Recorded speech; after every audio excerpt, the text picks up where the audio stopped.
కరీంనగర్ జిల్లా ఉద్యమాలకు పురిటిగడ్డనే కాదు, అభివృద్ధి కూడా ఆనవాలుగా నిలిచింది. రామడుగు మండలం వెలిశాల గ్రామ పంచాయతీ ఆఫీసు కార్పొరేట్ కార్యాలయాలని తలదన్నే విధంగా ఉంది. ఇంతటి అద్భుత కట్టడం రాష్ట్రంలోనే కాదు, దేశంలో ఏ గ్రామంలో లేదు. ఇది ఎంతగా ప్రజాదరణ పొందిందంటే చుట్టుపక్కల గ్రామాల ప్రజలు వచ్చి సెల్ఫీలు దిగుతున్నారు. ఇక్కడ ఈ గ్రామ పంచాయతీ కార్యాలయాన్ని కట్టడానికి ఎక్కడ లేని విధంగా దాదాపు 50 లక్షల చిలుకు ఖర్చయిందంటే ఆశ్చర్యమే. మరి కారణం, ప్రభుత్వం ఇటువంటి నిర్మాణాలు కేవలం 13 లక్షల నిధులు మాత్రమే మంజూరు చేస్తుంది. అంటే దీని వెనకాల ఇక్కడి సర్పంచ్ వీర్ల నరసింగరావు శ్రమ, పట్టుదల, కృషి ఎంత ఉందో ఈ భవనాన్ని చూస్తే అర్థమవుతుంది. ఇప్పుడు వెలిశాల గ్రామ సర్పంచ్ వీర్ల నరసింగరావు గారు మన ముందున్నారు. వారిని ఈ గ్రామ అభివృద్ధి ఎలా చేశారు వారిని అడిగి తెలుసుకుందాం. వారు మన ముందున్నారు. ఇప్పుడు మీరు సర్పంచ్గా ఎన్నికైన తర్వాత వెలిశాల గ్రామంలో ఎలాంటి అభివృద్ధి కార్యక్రమాలు చేపట్టారు?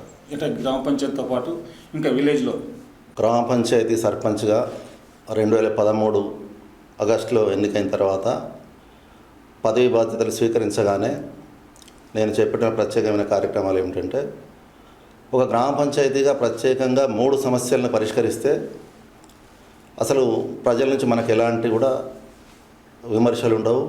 వారి నుంచి మనం అనుకూలమైన పరిస్థితి ఉంటుంది. ప్రత్యేకంగా 1 తాగునీరు, 2 పారిశుద్ధ్యం, 3 వీధి దీపాలు. ఈ 3ను మనం సరిగ్గా నిర్వహించినట్టయితే ప్రజల నుంచి మనకు అభినందనలే తప్ప విమర్శలు అనేటివి ఉండవు. వారి నుంచి సంపూర్ణ సహకారం కూడా మనకు దొరుకుతుంది. నేను అందులో భాగంగా ముందుగా తాగునీటి సరఫరాను క్రమబద్ధీకరించడం జరిగింది. అవసరమైన పైప్ లైన్లు వేయడం, కొత్త మోటార్లు, కొత్త బోర్లు, అవసరమైన సోర్సులను మనం తయారు చేసుకొని, తర్వాత CPWD స్కీమ్ ఎలగందల్ది రామడు మండలంలో మరి ఒక గ్రామానికే ఉంది. అప్పుడు మన గ్రామాన్ని చేర్పించి అప్పుడు ఎమ్మెల్యే సహకారంతో ఆ మానేరు ద్వారా ఇప్పుడు మన గ్రామానికి మంచినీటి సరఫరా ప్రారంభించడం జరిగింది. గ్రామంలో కూడా ఒక 5 సోర్సులు ఉన్నాయి, బోర్లు కానీ బావులు కానీ. వాటి ద్వారా మరి ఒక 4 ట్యాంకులు, అదనంగా ట్యాంకులు నిర్మించడం జరిగింది. మళ్ళీ ఇప్పుడు కూడా గ్రిడ్ ద్వారా 2 ట్యాంకులు నిర్మిస్తున్నాం, ఇంకొకటి నిర్మిస్తాం. టోటల్గా 6 ట్యాంకులు నిర్మాణం పూర్తయిపోతున్నాయి. ఎత్తు ప్రదేశాలలో ఎక్కడైతే ఉన్నాయో నీరు వెళ్ళని ప్రదేశాలకు ట్యాంకులు నిర్మించడం జరిగింది. మనకు సోర్స్ కరెక్ట్గా ఉన్నప్పుడే, నీళ్లు సరిగ్గా మనకు అవసరం ఉందని నీళ్లు ఉన్నప్పుడే మనం నీటిని ఇవ్వగలుగుతాం. దాని తర్వాతనే ట్యాంకులు కానీ పైప్ లైన్లు కానీ. ట్యాంకులు, పైప్ లైన్లు ఈ నీటి సరఫరాకు అవసరమైన బట్టి సోర్సులు మేము సరిగ్గా చేసుకొని అవసరం ఉన్నని ఏర్పాటు చేసుకొని ఆ నీరు సరఫరాను క్రమబద్ధీకరించడం జరిగింది. సమ్మర్ ఎప్పటికి కానీ సమ్మర్ వస్తుందంటే మేము జనవరి నుంచే ప్రిపేర్ అయి ఉంటాం. మార్చ్, ఏప్రిల్లో వచ్చే సమస్యను ఎదుర్కోవడానికి మేము డిసెంబర్, జనవరి నుంచే ప్రణాళికలు సిద్ధం చేసుకుంటాం. సోర్సు సరిపోయినప్పుడు బావులు కిరాయి హైరీ తీసుకోవడం కానీ, ట్యాంకుల ద్వారా సరఫరా, ఎక్కడైనా ఎత్తు ప్రదేశాలకు ట్యాంకర్ల ద్వారా సప్లై చేయడం కానీ, ఇలాంటివన్నీ మేము ముందుగానే ప్రిపేర్ చేసుకొని ఆ మంచినీటి సమస్యను పరిష్కరించడం జరిగింది. తర్వాత పారిశుద్ధ్యం, మొత్తం శిథిలమైనటువంటి డ్రైన్స్ ఏవైతున్నాయో ఆ డ్రైన్లలో గడ్డి పెరిగి, పిచ్చి చెట్లు పెరిగి, మట్టి అంతని కూరుకుపోయిన మొత్తం తీసేసి పునర్నిర్మాణం, కొత్తగా మళ్ళీ నిర్మాణం చేయడం జరిగింది. మట్టి అందులో పెరిగి ఎప్పటికప్పుడు పారిశుద్ధ్యం నిర్వహిస్తూ ఈ డ్రైనేజ్ వ్యవస్థను కూడా సరిగా ఉంచడం జరిగింది. కొత్త డ్రైన్స్ కూడా నిర్మాణం చేయడం జరిగింది. మరి దాని తర్వాత వీధి దీపాలు, ఇక్కడ కొందరి దాతల సహకారంతో, అంటే మాకు ఇక్కడ single window chairman Veerla Venkateswararao సహకారం, ఇంకా కొంతమంది వివిధ పారిశ్రామిక వర్గాల సహకారంతో, గ్రామ పంచాయతీ నిధులతోటి గ్రామం మొత్తం LCD బల్బులు వేయడం జరిగింది. టోటల్ 350 పోళ్లకు అన్ని వీధి దీపాలు అమర్చి, అవి ఎప్పటికప్పుడు ఏ ఒక్క రోజు కూడా పోయినా వెంటనే తక్షణం 24 గంటల్లో మళ్ళీ బల్బులు అమరుస్తున్నాం.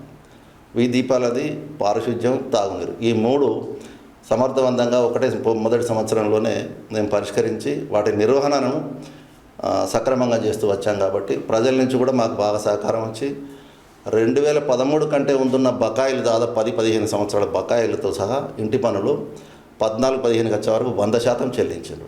ఆ 100% చెల్లించిన దానికి మాకు 1,92,000 అదనంగా నిధులు సమకూర్చుకున్న దానికి 80,000 చొప్పున మాకు కేంద్ర ప్రభుత్వం గ్రాంట్గా ఇచ్చింది. వరుసగా ఇప్పుడు 2వ సంవత్సరం కూడా మేము మార్చికి ముందుగానే 100% పనులు వసూలు చేయడం జరిగింది. ఈ వచ్చే సంవత్సరం నుంచి మేము జూన్లోగానే, ఆర్థిక సంవత్సరం ఏప్రిల్లో ప్రారంభమైతే జూన్లోగానే 100% వసూలు పూర్తి చేసుకొని ప్రజలకు ఇంకా మంచి సేవలు అందించడానికి మేము ప్లాన్ చేస్తున్నాం. మీరు గతంలో కూడా వెలిశాల సర్పంచ్గా, రామడుగు మండల పరిషత్తు అధ్యక్షులుగా పనిచేశారు. ఇప్పుడు సర్పంచ్గా ఉన్నారు. ఇప్పుడు అంటే అప్పుడు గ్రామానికి ఏం చేశారు, ఇప్పుడు గ్రామానికి ఏం చేస్తున్నారు? మండల ప్రెసిడెంట్గా ఉన్నప్పుడు కూడా ఎలాంటి అభివృద్ధి కార్యక్రమాలు చేపట్టారు మీరు? 1988 ఫిబ్రవరి ఎన్నికల్లో నేను సర్పంచ్గా ఎన్నికైన తర్వాత 1995 వరకు సర్పంచ్గా కొనసాగాను.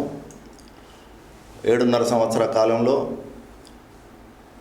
గ్రామ పంచాయతీ కార్యాలయాన్ని ఆధునీకరించడం ముందుగా, తర్వాత గ్రామం మొత్తానికి మురుగునీటి కాలువల సౌకర్యం, త్రాగునీటి సౌకర్యం, ట్యాంకులు, బావులు, పైప్ లైన్లు వేసి మరి త్రాగునీటి సౌకర్యం కల్పించడం జరిగింది. వీధి దీపాలకు మరి స్తంభాలు వేసి వీధి దీపాలు ఏర్పాటు చేయడం జరిగింది. దాని తర్వాత రైతులకు సామూహిక బావులు ఒక 135 రైతులందరికీ కూడా సేద్యం కోసం సామూహిక బావులు మంజూరు చేయించడం జరిగింది.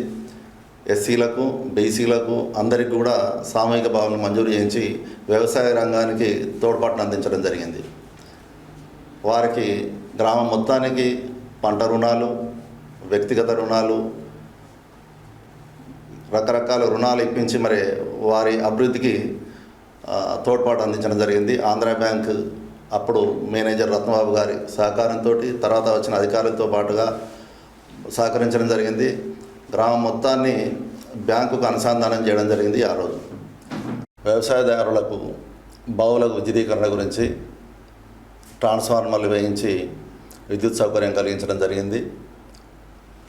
వృత్తి పని వాళ్లకు వారికి సంబంధించిన పనిముట్లు, సైకిళ్ళు, గొర్రెలు, మేకలు, బర్రెలు, పశువులు, ఎడ్ల బండ్లు రకరకాలుగా వారికి బ్యాంకు ద్వారా సబ్సిడీ ద్వారా ఇప్పించడం జరిగింది. గ్రామంలో పాఠశాలకు ఆ రోజు ఎలాంటి గదుల సౌకర్యం లేకుండే 3 ప్రాథమిక పాఠశాలలు, ఒక జిల్లా పరిషత్ సెకండరీ పాఠశాలకు పక్కా భవనాలు నిర్మించడం జరిగింది. వాటికి కాంపౌండ్ వాల్స్ నిర్మించడం జరిగింది, మూత్రశాలలు. తర్వాత ఆరోగ్య విషయానికి వస్తే సబ్ సెంటర్ నిర్మాణం చేయడం జరిగింది. గ్రామంలో జిల్లా కేంద్రానికి, మండల కేంద్రానికి అనుసంధానం చేస్తూ బీటీ రోడ్డు నిర్మించడం జరిగింది.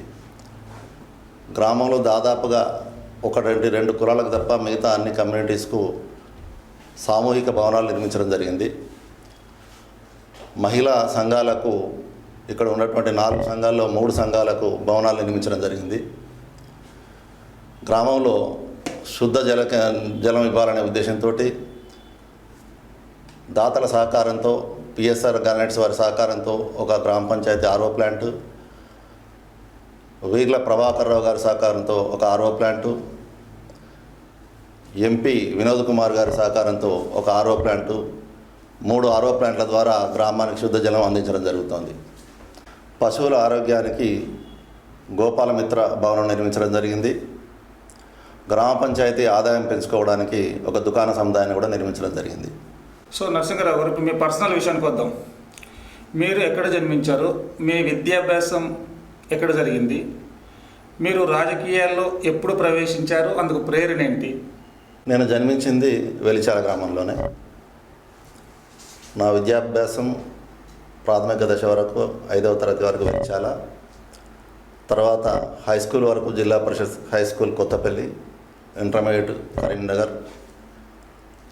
ఆ తర్వాత డిగ్రీ మళ్ళీ పాలిటెక్నిక్ కూడా వనపర్తిలో చేయడం జరిగింది. తర్వాత నేను రాజకీయాల్లోకి రావడానికి ప్రేరణ మా అమ్మ. నాకు 1-2 సందర్భాల్లో ఉద్యోగాలు వచ్చినా కానీ ఉద్యోగం చేయకుండా నువ్వు గ్రామంలో ఉండి గ్రామానికి సేవలు అందించాలని మా అమ్మ కోరిక మేరకు నేను రాజకీయాల్లోకి రావడం జరిగింది. మీరు ఇప్పుడు టీఆర్ఎస్ పార్టీలో కొనసాగుతున్నారు. గతంలో తెలుగుదేశం పార్టీలో పనిచేశారు. ఆ పార్టీకి ఈ పార్టీలో ఎంత తేడాగా ఏం కనిపిస్తుంది? తర్వాత మీకు తెలుగుదేశం పార్టీలో కానీ టీఆర్ఎస్ పార్టీలో నచ్చిన నాయకులు ఎవరు? నేను విద్యార్థి దశలో ఏబీపీలో పనిచేశాను. 82లో స్వర్గీయ నందమూరి తారక రామారావు గారు తెలుగుదేశం పార్టీ స్థాపించగానే అందులో సభ్యత్వం తీసుకొని పార్టీ కోసం పనిచేయడం జరిగింది. వివిధ స్థాయిల్లో పదవులు కూడా నిర్వహించడం జరిగింది. 82లో పార్టీలో చేరిన నాటి నుంచి 99 సాధారణ ఎన్నికల వరకు తెలుగుదేశంలో కొనసాగాను. ఆ తర్వాత వివిధ కారణాల వలన కాంగ్రెస్లో చేరి అప్పటి ఎమ్మెల్యే సత్యనారాయణ గౌడ్ ఎన్నిక కోసం కృషి చేయడం జరిగింది. ఆ తర్వాత మళ్ళీ 4 సంవత్సరాల తర్వాత టీడీపీకి, ఆ తర్వాత మళ్ళీ మొత్తం ఇప్పటివరకు పార్టీల విషయానికి వస్తే నేను ఎక్కువ కాలం టీడీపీలోనే ఉన్నా, కొంతకాలం కాంగ్రెస్లో, మళ్ళీ మా గ్రామానికి చెందినటువంటి వీర్ల వెంకటేశ్వరరావు, వీర్ల కవిత వారికి జడ్పీటీసీ టికెట్ వచ్చిన సందర్భంగా మేము పార్టీలో చేరడం జరిగింది. మరి అప్పటి నుంచి పార్టీలోనే కొనసాగుతున్నాం. జడ్పీటీసీ, ఎంపీటీసీ ఎన్నికల్లో మా పార్టీ అభ్యర్థులు మా గ్రామానికి చెందినటువంటి వీర్ల కవిత, వెంకటేశ్వరరావు, స్థానికంగా బండపల్లి యాదగిరి, మండల స్థాయిలో మండల పరిషత్ అధ్యక్షుడు కిష్టారెడ్డి గారిని గెలిపించుకున్న తర్వాత అదే క్రమంలో వచ్చినటువంటి శాసనసభ, పార్లమెంట్ ఎన్నికల్లో కూడా మరి బొడిగే శోభక్క గాలన్న గారిని, మరి పార్లమెంట్ సభ్యులు వినోద్ గారు గెలిచిన తర్వాత మా గ్రామాభివృద్ధికి మరి నిజంగా ఒక మలుపు తిరిగిందని చెప్పాలి.